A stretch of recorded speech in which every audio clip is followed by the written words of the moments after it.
नमस्कार, मी मीनाक्षी. माझ्या चॅनलमध्ये तुमचं मनापासून खूप खूप स्वागत.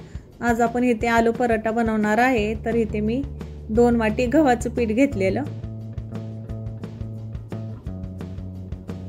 आणि थोडंसं बेसन पीठ घेतलेलं, त्याच्यामध्ये चांगलं मिक्स करून घ्यायचं आणि चवीनुसार मीठ आणि हे चांगलं घट्ट मळून घ्यायचं. थोडं थोडं पाणी टाकून, पातळ नाही मळायचं.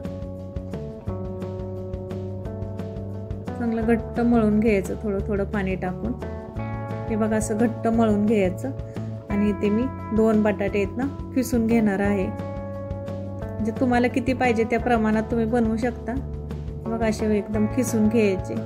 आणि इथे मी कांदा, कोथिंबीर, हिरवी मिरची आणि थोडी आमचूर पावडर आणि चवीनुसार मीठ सगळं मिक्स करून घेतलेलं हे स्टफिंग. आणि ह्याच्यावरती थोडंसं आपण आहे ना तूप लावून घेऊ.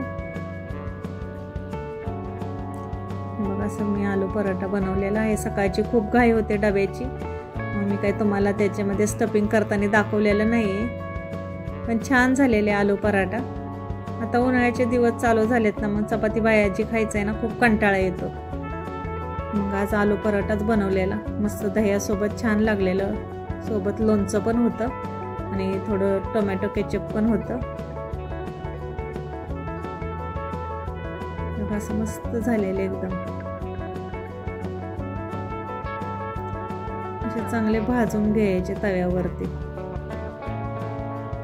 बारीक गॅसवरती, मीडियम गॅसवरतीच भाजायचे, म्हणजे असे छान होतात. कसे वाटले तुम्हाला आलू पराठ्याची रेसिपी? आवडल्यास लाईक करा, शेअर करा, कमेंट करा आणि सबस्क्राईब करा. हे बघा आपला आलू पराठा बनवून तयार झालेला आहे. मस्त बटर लावलेले वरती, लोणचं, टोमॅटो सॉस आणि दही. धन्यवाद.